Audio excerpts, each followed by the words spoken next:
মিলন হবে কত দিনে, মিলন হবে কত দিনে,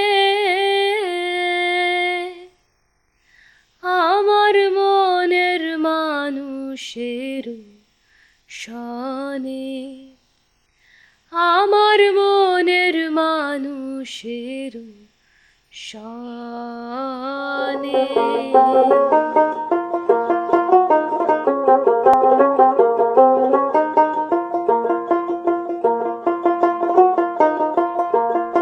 এমন সমাজ কবে গো সৃজন হবে, যেদিন হিন্দু, মুসলিম, বৌদ্ধ, খ্রিস্টান জাতি গোত্র নাহি রবে। লালন ফকির, লালন সাঁই, লালন শাহ, মহাত্মা লালন ইত্যাদি বিভিন্ন নামে লালন আমাদের কাছে পরিচিত। কারো মতে তিনি ছিলেন একজন আধ্যাত্মিক বাউল সাধক, আবার কিছু মানুষের মতে তিনি মানবতার অন্তরালে সর্বেশ্বরবাদী সুফি সাধক, সমাজ সংস্কারক, আবার দার্শনিকও। লালন একাধারে অসংখ্য অসাধারণ গানের স্রষ্টা, সুরকার ও গায়ক ছিলেন। লালনের বাউল তত্ত্ব, তার গান বা লালন গীতিও দর্শনের পরে সবচেয়ে বেশি বিতর্ক হয়েছে তার জন্ম পরিচয় নিয়ে। লালন শাহর জন্ম দিনক্ষণ নিয়ে নানা মুনির নানা মত রয়েছে। তবে এটা ঠিক, প্রত্যেকেরই দেওয়া জন্ম তারিখ প্রায় কাছাকাছি হওয়ায় এটাই ধরে নেওয়া যায় যে লালন শাহ 1774 সালে কুষ্টিয়া জেলার কুমারখালী থানার ভাড়ারা গ্রামে এক কায়স্থ পরিবারে জন্মগ্রহণ করেন। তার ভক্তরা তাকে সাঁইজি বলে ডাকতেন। তার ধর্ম নিয়ে যথেষ্ট মতপার্থক্য থাকলেও বসন্ত কুমার পালের দেয়া তথ্যে জানা যায় লালন সাঁইজি কায়স্থ কুলে চাপড়ায় বিখ্যাত কর মহাশয়দের বংশে জন্মগ্রহণ করেন। এই বিখ্যাত চাপড়া মহকুমা গৌর নদের তীরে অবস্থিত। তার পিতা ছিলেন মাধব কর। ছোটবেলাতেই তার বাবা মারা যান, আর তারপর থেকেই বাড়ির বড় ছেলে হওয়ার দরুন লালনের ওপরই সংসারের বাড়তি দায়িত্বের ভার পড়ে। তিনি সেই সকল দায়িত্ব অত্যন্ত দক্ষতার সঙ্গে সামলাচ্ছিলেন, কিন্তু হঠাৎ করেই সবকিছু তালগোল পাকিয়ে যায়। পরিস্থিতি অত্যন্ত জটিল হয়ে ওঠে, আর তাই লালনকে সমাজ ত্যাগ করতে হয়। এরপর লালন সাঁইজি তার আত্মীয়দের থেকে পৃথক হয়ে দাসপাড়া নামক বস্তিতে বাস করা শুরু করেন। তবে লালন শাহ কোন ধর্মের মানুষ ছিলেন বা কোন ধর্মের মানুষের সন্তান ছিলেন এ নিয়ে যথেষ্ট মতবিরোধ রয়েছে। এছাড়াও তার জন্মস্থান নিয়ে তো মতবিরোধ রয়েছেই। কেউ বলেছেন তিনি মুসলমান পরিবারে জন্মগ্রহণ করেছেন, আবার কেউ বলেছেন তিনি হিন্দু পরিবারে জন্মগ্রহণ করেছেন। কিন্তু তিনি কি বলেছেন, তার কাছে কোন ধর্ম প্রাধান্য পেয়েছে, আমরা তাকে নিয়ে, তার গান নিয়ে যদি বিশ্লেষণ করি, তবে তিনি হিন্দু মুসলিম এই দুই ধর্মের বেড়াজালে আবদ্ধ না থেকে সেই বেড়াজাল থেকে বেরিয়ে এসে মানব ধর্মের ব্রতে নিজেকে সঁপে দেন। লালন বিশ্বাস করতেন সকল মানুষের মাঝে বাস করে এক মনের মানুষ। সেই মনের মানুষের কোনো জাতি, ধর্ম, বর্ণ, লিঙ্গ ভেদ কিচ্ছু নেই। তার মৃত্যুর পর প্রকাশিত প্রবাসী পত্রিকার মাহাত্মা লালন নিবন্ধে প্রথম লালন জীবনী রচয়িতা বসন্ত কুমার পাল বলেছিলেন, সাঁইজি হিন্দু কি মুসলমান এ কথা আমিও স্থির বলিতে অক্ষম। বিভিন্ন সূত্র থেকে জানা যায় লালনের জীবদ্দশায় তাকে কোনো ধরনের ধর্মীয় রীতিনীতি পালন করতেও দেখা যায়নি। লালনের কোনো প্রাতিষ্ঠানিক শিক্ষা ছিল না। নিজ সাধনা বলে তিনি হিন্দু ধর্ম এবং ইসলাম ধর্ম উভয় শাস্ত্র সম্পর্কে জ্ঞান লাভ করেন। তার রচিত গানে এর পরিচয় পাওয়া যায়। প্রবাসী পত্রিকার নিবন্ধে বলা হয়, লালনের সকল ধর্মের লোকের সঙ্গেই সুসম্পর্ক ছিল। মুসলমানদের সঙ্গে তার সুসম্পর্কের কারণে অনেকেই তাকে মুসলমান বলে মনে করত। আবার বৈষ্ণব ধর্মের আলোচনা করতে দেখে হিন্দুরা তাকে বৈষ্ণব বলে মনে করত।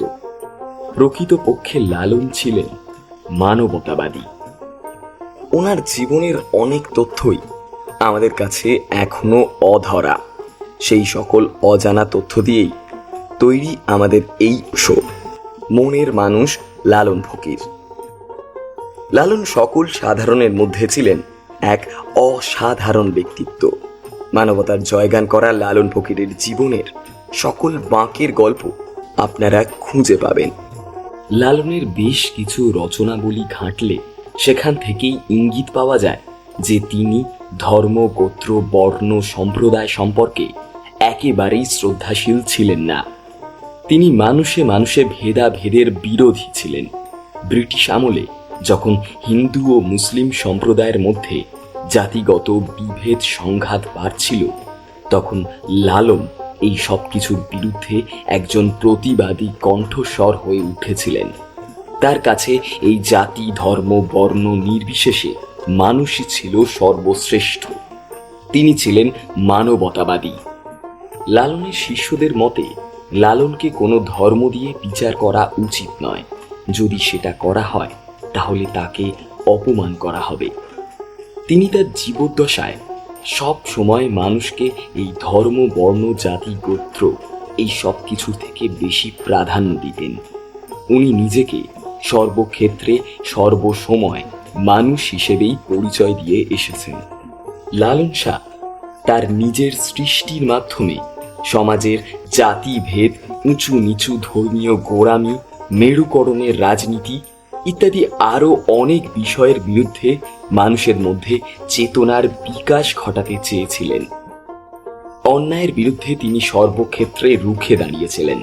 তিনি বলে গিয়েছিলেন, সত্যকে সবার ওপরে রাখার জন্য সত্যের ওপরে আর কারো স্থান হয় না। লালনের প্রাতিষ্ঠানিক কোনো শিক্ষা লাভ ছিল না। তিনি ছিলেন স্বশিক্ষিত মানুষ। তিনি নিজের জীবন দিয়ে শিক্ষাকে অনুভব করেছিলেন, আর সেটাই ছিল লালনের বিশেষত্ব। লালন আজীবন মানুষের ভালোর জন্য কথা বলে গেছেন। ওনার জ্ঞানের গভীরতা আমরা ওনার গান শুনলেই বুঝতে পারি। ওনার গানের প্রত্যেকটা লাইনের মধ্যে লুকিয়ে রয়েছে ওনার পাণ্ডিত্য। লালনকে যদি কখনো কেউ কিছু জিজ্ঞাসা করত বা ওনার কাছ থেকে কিছু জানতে চাইতো, তাহলে লালন সেই ব্যক্তিকে সেই প্রশ্নের উত্তর গানের মাধ্যমেই দিতেন। এটা থেকেই আমরা বুঝতে পারি গানের প্রতি ওনার ভালোবাসার কথা। গানই ছিল লালনের অস্ত্র।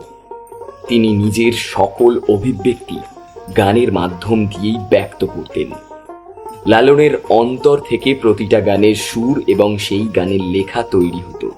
তাই এত বছর পরও এখনো সেই গানগুলো শুনলে গানের প্রতিটা শব্দ, সুর আমাদের হৃদয়ের হৃৎস্পন্দনে স্পর্শ করে। পৃথিবীতে যুগে যুগে সাধক পণ্ডিত ব্যক্তিরা এসেছেন মানুষের কল্যাণে, সমাজের কল্যাণে। তারা কখনো নিজেদের কথা ভাবেননি, ভেবেছেন গোটা মানব সমাজের কথা। সকল মানুষদেরকে তারা আলোর দিশা দেখিয়েছেন। বলে গেছেন, আগামীর উজ্জ্বল নক্ষত্ররা আমাদের মধ্যেই বিরাজমান, উপস্থিত। শুধু নিজেদের একটু পরিচর্যার প্রয়োজন। লালন ফকির ধর্মীয় সংঘাতের বিরুদ্ধে ছিলেন এবং তার অনেক গান রাজনীতিকে উপহাস করে রচিত। এমনকি তিনি ভারতীয় উপমহাদেশে ঔপনিবেশিক বিরোধী জাতীয়তাবাদী আন্দোলনের শীর্ষে জাতীয়তাবাদকে প্রত্যাখ্যান করেছিলেন। শ্রেণী বা বর্ণ, খণ্ডিত শ্রেণীবদ্ধ সমাজকে তিনি বিশ্বাস করতেন না এবং বর্ণবাদের বিরুদ্ধেও পদক্ষেপ নিয়েছিলেন তিনি। লালনের চিন্তাভাবনা অতীন্দ্রিয় বা আধ্যাত্মিক ধরনের সঙ্গে খাপ খায় না। তার গানের গ্রন্থগুলি বাংলার দার্শনিক চিন্তাধারায় জড়িত, যা ভারতীয় উপমহাদেশের, বিশেষ করে নেপাল, বাংলা এবং গাঙ্গেয় সমভূমির অব্যাহত তান্ত্রিক ঐতিহ্যরূপে বর্তমান। তিনি জাতি, গোষ্ঠী ও ধর্মের পার্থক্যের বিরুদ্ধে চৈতন্য কর্তৃক সূচিত সামাজিক আন্দোলন দ্বারা ব্যাপকভাবে প্রভাবিত হয়েছিলেন। তার গানগুলি সঠিক এবং ভুলের যে কোনো পরম মানকে প্রত্যাখ্যান করে এবং মানুষকে বস্তুগত বা আধ্যাত্মিকভাবে বিভক্ত করার যে কোনো প্রচেষ্টার তুচ্ছতা দেখায়। লালন অসংখ্য গান ও কবিতা রচনা করেছেন, যা তার দর্শন বর্ণনা করে। অনুমান করা হয় যে লালন প্রায় 2000 থেকে 10,000 গান রচনা করেছিলেন, যার মধ্যে প্রায় 800টি গানই সাধারণত প্রমাণিত বলে বিবেচিত হয়। লালন তার গানের কোনো লিখিত কপি রেখে যাননি, যা মৌখিকভাবে প্রেরণ করা হয়েছিল এবং শুধুমাত্র তার অনুসারী দ্বারাই প্রতিলিপি করা হয়েছিল।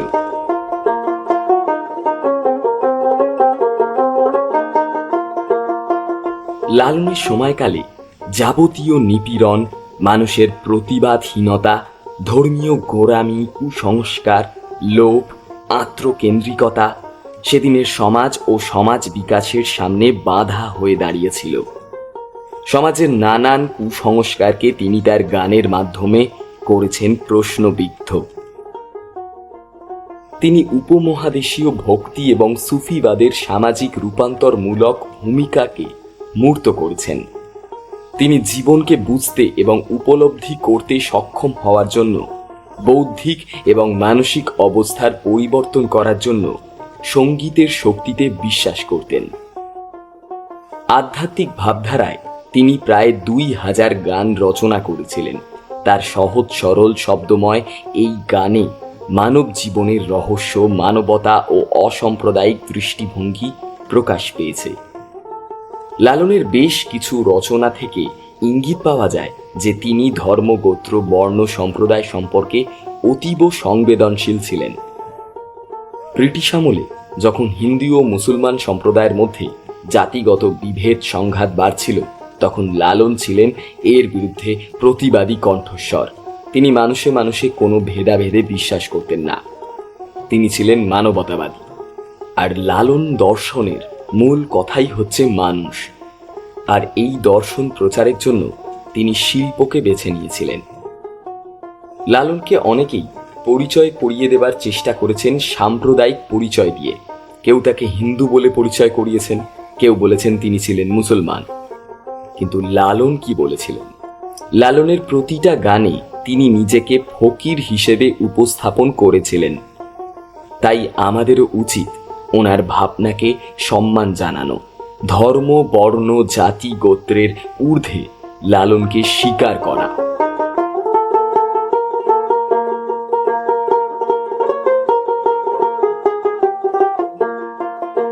লালনকে শুধুমাত্র একজন বাউল গায়ক বা বাউল সম্রাট হিসেবেই গণ্য করা হয়, তা কিন্তু একেবারেই ঠিক কথা নয়।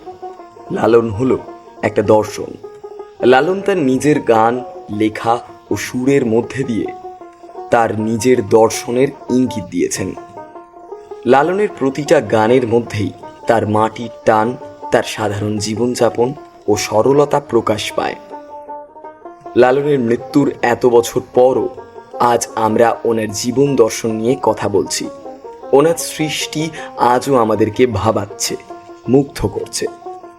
এই দীর্ঘ সময়ের বিস্তৃত ব্যবধানের অতলে তলিয়ে যাননি তিনি, বরং তার সৃষ্টির ঔজ্জ্বল্য বেড়েছে পরিধি। ফকির লালন শাহ বিশ্বজুড়ে এক জাদুকরী মুগ্ধতা বিস্তার করে চলেছেন। তিনি তার গানের বাণীর ভেতর দিয়ে একটি জীবন বিধানের নির্দেশনা দিয়েছেন। তার গান এক গভীর চেতনায় এই বিশ্ব সংসার, মানব ধর্ম, ঈশ্বর, ইহলৌকিক ও পরলৌকিক সম্পর্ককে নতুন দৃষ্টিতে দেখতে মানুষকে উদ্বুদ্ধ করে। মরমী সাধকের পরম্পরা থাকে, তবে লালনের দ্যুতি এমনই তীব্র ও রহস্যময় যে তারপর আর কোনো মরমী সাধক নিজেকে সেভাবে মেলে ধরতে পারেননি। 2 শতাব্দী ও 4 দশক পেরিয়ে গেছে, তবু আজও লালন মরমী জগতে সার্বভৌম ব্যক্তি। লালন ছিলেন মানবতাবাদী সাধক। তিনি ধর্ম, বর্ণ, গোত্র সহ সব ধরনের জাতিগত বিভেদ থেকে সরে এসে মানবতাকে সর্বোচ্চ স্থান দিয়েছেন। অসাম্প্রদায়িক চেতনা থেকেই তিনি তার গান রচনা করে গেছেন। তার গান ও দর্শন যুগে যুগে প্রভাবিত করেছে বিশ্বকবি রবীন্দ্রনাথ ঠাকুর, মার্কিন কবি অ্যালেন গিন্সবার্গের মতো বহু খ্যাতনামা কবি, সাহিত্যিক, দার্শনিক, বুদ্ধিজীবী সহ অসংখ্য মানুষকে। তার গানগুলো যুগে যুগে বহু সঙ্গীত শিল্পীর কণ্ঠে উচ্চারিত হয়েছে গভীর মমতায়। লালনের ধর্মবিশ্বাস সম্পর্কে বিখ্যাত লেখক সুনীল গঙ্গোপাধ্যায় বলেছিলেন, লালন ধার্মিক ছিলেন, কিন্তু কোনো বিশেষ ধর্মের রীতিনীতি পালনে আগ্রহী ছিলেন না। সব ধর্মের বন্ধন ছিন্ন করে মানবতাকে সর্বোচ্চ স্থান দিয়েছিলেন জীবনে। তাই তার এক গানে তিনি নিজেকে প্রশ্ন করেন, এমন সমাজ কবে গো সৃজন হবে, যেদিন হিন্দু, মুসলমান, বৌদ্ধ, খ্রিস্টান জাতি গোত্র নাহি রবে।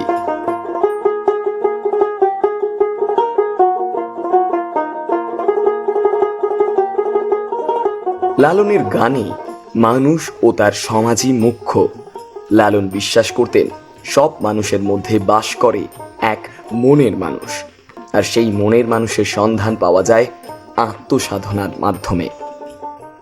লালনের সময়কালে যাবতীয় নিপীড়ন, মানুষের প্রতিবাদহীনতা, ধর্মীয় গোঁড়ামি, কুসংস্কার, লোভ, আত্মকেন্দ্রিকতা সেদিনের সমাজ ও সমাজ বিকাশে বাধা হয়ে দাঁড়িয়েছিল। সমাজের নানা কুসংস্কারকে তিনি তার গানের মাধ্যমে করেছেন প্রশ্নবিদ্ধ। আর সে কারণে সেই সংগ্রামে বহু কবি, শিল্পী, সাহিত্যিক, ঐতিহাসিক, সম্পাদক, বুদ্ধিজীবী, লেখক, এমনকি গ্রামের নিরক্ষর মানুষও আকৃষ্ট হয়েছিলেন। আধ্যাত্মিক ভাবধারায় তিনি প্রায় 2000 গান রচনা করেন। তার সহজ সরল শব্দে রচিত সেসব গানে মানব জীবনের রহস্য, মানবিকতা, অসাম্প্রদায়িক দৃষ্টিভঙ্গি প্রকাশ পেয়েছে। শুধু গানের মাধ্যমেই নয়, তিনি অন্যায়ের বিরুদ্ধে সঙ্গবদ্ধ শিষ্যদেরকে সঙ্গে নিয়ে লাঠি ধরতেও দ্বিধাবোধ করতেন না। কুমারখালীর কাঙাল হরিনাথ মজুমদার গ্রাম বার্তা প্রকাশিকা নামে একটি পত্রিকা প্রকাশ করতেন। এরই একটি সংখ্যায় ঠাকুর জমিদারদের প্রজাপীড়নের তথ্য প্রকাশের সূত্র ধরে উচ্চপদস্থ ইংরেজ কর্মকর্তারা বিষয়টি লক্ষ্য করেন। এতে করে কাঙাল হরিনাথ মজুমদারের ওপর বেজায় ক্ষুব্ধ হয়ে ওঠেন ঠাকুর জমিদারেরা। তাকে শায়েস্তা করার উদ্দেশ্যে লাঠিয়াল বাহিনী পাঠালে লালন তার শিষ্যদেরকে নিয়ে জমিদারের সশস্ত্র লাঠিয়ালদের মোকাবিলা করেন এবং লাঠিয়াল বাহিনী পালিয়ে যায়। এরপর থেকেই কাঙাল হরিনাথ মজুমদারকে বিভিন্নভাবে রক্ষা করেন লালন ফকির। যে জাতির কারণে লালনকে সমাজ থেকে, পরিবার থেকে বিচ্যুত করা হয়েছিল, সেই জাতপাতের বিরুদ্ধে লালন গানের মাধ্যমে যুদ্ধ ঘোষণা করেন। তিনি তার গানে উল্লেখ করেছেন, জাত না গেলে পাইনে হরি, কি ছাড় জাতের গৌরব করি, ছুঁসনে বলিয়ে, লালন কয় জাত হাতে পেলে পুরাতাম আগুন দিয়ে।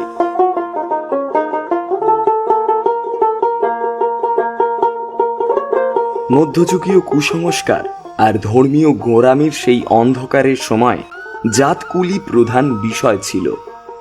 লালন মাঠে ঘাটে, পথে প্রান্তরে জাতপাত, ধর্মীয় গোঁড়ামির ঊর্ধ্বে উঠে মানুষের ভেতরের মানুষকে জাগানোর জন্য গান গেয়েছেন। মানবতাবাদী মতাদর্শ প্রদর্শন এবং প্রচার করার কারণে লালনের শিষ্যরা নানা রকম বিপদের মুখে পড়েছেনও। হিন্দু ও মুসলমান দুই ধর্মেরই উঁচু জাতের সমাজপতিরা তাদের বিপক্ষে অবস্থান নেয়। বিভিন্ন জায়গায় তারা বাউলদের মাথার চুল কেটে হাতের একতারা ভেঙে গুঁড়িয়ে দিয়েছে। তবুও বাউলরা তাদের আদর্শ থেকে পিছিয়ে যায়নি। বিশেষ করে লালনের মৃত্যুর পর বাউল নির্যাতনের সংখ্যা দিনে দিনে বাড়তে থাকে। লালনের শিক্ষায় শিক্ষিত শিষ্যরা লালনের দেখানো দর্শন ও আদর্শগত জায়গা থেকে কখনোই আপোস করেনি। লালন ছিলেন সেই সময়ের অসুস্থ সমাজের অব্যর্থ ওষুধ। বিশ্বকবি রবীন্দ্রনাথ ঠাকুর লালনের মৃত্যুর 2 বছর পর তার আখড়া বাড়িতে যান এবং লালনের দর্শনে প্রভাবিত হয়ে 150টিরও বেশি গান রচনা করেন এবং তার বিভিন্ন বক্তৃতা ও রচনায় তিনি লালনের প্রসঙ্গ উল্লেখ করেন।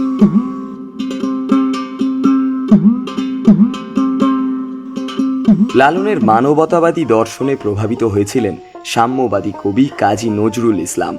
মার্কিন কবি এলেন গিন্সবার্গ লালনের দর্শনে প্রভাবিত হন এবং তার রচনাবলিতেও লালনের রচনা শৈলীর অনুকরণ দেখা যায়। তিনি আফটার লালন নামে একটি কবিতাও রচনা করেন। লালনের সঙ্গীত ও ধর্মদর্শন নিয়ে দেশে বিদেশে নানা গবেষণা হয়েছে ও হয়ে চলেছে। 1963 সালে ছেউরিয়ায় আখড়া বাড়ি ঘিরে লালন লোক সাহিত্য কেন্দ্র প্রতিষ্ঠিত হয়। এরপর লালন লোক সাহিত্য কেন্দ্রের বিলুপ্তি ঘটিয়ে 1978 সালে শিল্পকলা একাডেমির অধীনে প্রতিষ্ঠিত হয় লালন একাডেমি। তার মৃত্যু দিবসে ছেউরিয়ার আখড়ায় স্মরণ উৎসব হয়। দেশ বিদেশের প্রত্যন্ত অঞ্চল থেকে অসংখ্য মানুষ লালন স্মরণ উৎসব ও দোল পূর্ণিমায় এই আধ্যাত্মিক সাধকের দর্শন অনুসরণ করতে প্রতি বছর এখানে এসে থাকেন। 2010 সাল থেকে এখনো 5 দিন ব্যাপী উৎসব হয় এখানে। এই অনুষ্ঠানটি লালন উৎসব হিসেবে আমাদের লোকমহলে পরিচিত।